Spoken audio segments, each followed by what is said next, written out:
Ekale. That means good evening in my language.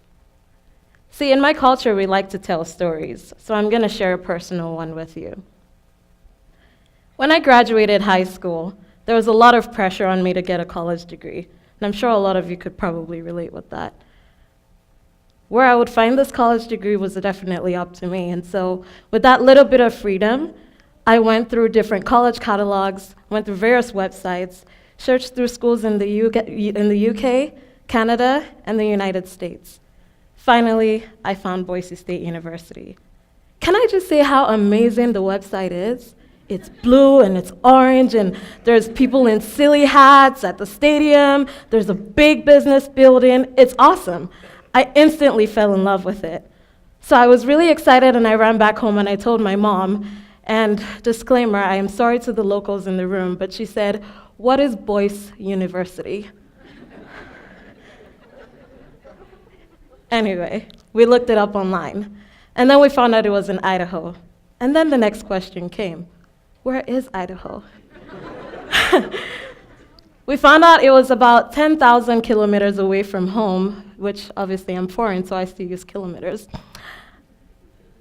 This would mean I'm 10,000 miles away from my family, my friends, my culture, my city, and the most important part was that I was over 10,000 miles away from my mom's cooking. It was horrible. But through my excitement, I passed through that phase and I said, I'm gonna do it.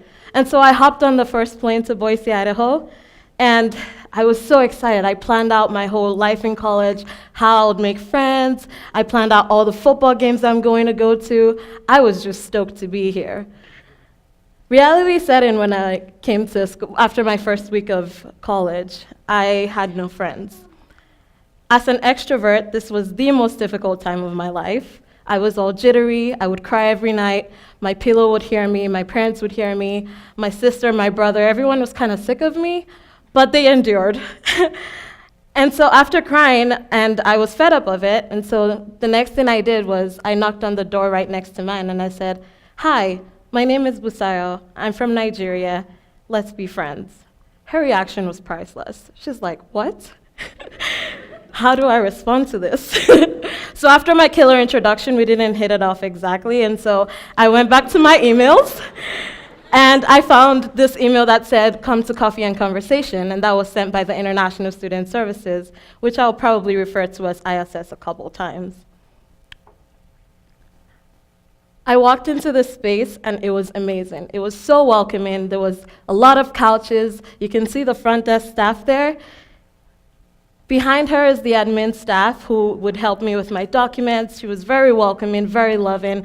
And then you walk into the center, and you already see how diverse people in the center are. You get inside, and there's a TV, there's computers where you can work on your homework. I had a lot of meetings here. I met a lot of new friends here. And they even had a microwave where my weird Nigerian food was allowed to be heated up. Because usually when I do it in my room, my roommates would be like, "What is that smell?" And then I'm like, anyways. The staff had their offices in that space as well, and so during their breaks, they would come out and interact with us. It was just a great time. I learned a lot about people. I learned that I wasn't the only one going through the struggle of trying to fit in and trying to find a community on campus. This space was the foundation to my story at Boise State. In the summer of 2016, there was a divide between the staff and the student resources. They moved the International Student Services office all the way across campus. And to show you the distance, I took a time lapse of this shift. So I checked my Fitbit, because I'm obsessed with it now. It takes 7 minutes, 823 steps, and you burn 50 calories. Now, honestly, I was excited because this brings me closer to my fitness goal. But imagine walking through this in the rain, hail, snow. You know, Idaho's weather is pretty unpredictable, so you never know what you're gonna get when you walk out those doors. And we're still walking, and we're still walking, and we're still walking, and this is supposed to be accessible for both staff and students. This divide destroyed our community. This divide created such a lack of community that I had never experienced when I came here at the first time. I talked to a couple international students who had just come here for the first time, and it broke my heart that they didn't have that community that I had. They're like, oh, I just go to come to my classes and go back to my dorm, and that's it. That's not what it should be. International students travel all the way over here, not just for their academics. They also come here to learn the culture, to interact with Americans, to just have a new life, a new fun adventure in America, right? We were moved to this space. How many of you know where this building is? Good, a lot of you, that's good. Well, it is right opposite the math building, and it's called the SMASH building. Nice play on words there. It's the Simpla Micron Academic Success Hub. I'm out of breath. That was a long name.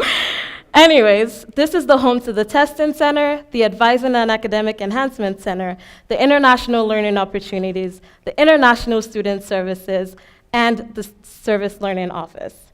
Now, all those offices fit into a very tight space that doesn't seem that welcoming. When you walk in, you're greeted by staff at the International Learning Opportunities, and then right behind that is our office, the International Student Services. Now, as you can see, the chair is backing you when you walk in, and that alone is very intimidating because we're right opposite the testing center, and the staff is backing you. Like, it's just hard, you know? Being a shy international student, you have to signal to the person in front of you, like, hey, I'm here to get my document signed and this and that. The person then signals to the person behind her and is like, oh, can you help the student with what they need? And then that person turns around, walks all the way to meet you, helps you out, goes back and forth, and it's just complete chaos. Now, out of those 3 offices there's only 3 couches that are there for sit-in. So let's say a third of just the international population needs help all at once for some reason, I don't know. It's hailing and everybody is just trying to get the document signed. They have these 3 couches that are about a fraction of what we used to have, and now we are sharing it with 2 other offices. This problem is very important to me because it's the International Student Services that helped me find my voice. The staff there were my mothers and fathers and mentors and friends. They gave me advice, they told me how to get involved, they told me how I could have my voice heard on campus, and I'm sure if I was a freshman, they would probably introduce me to the Ethos project. These people were very close to my heart, and that divide broke me.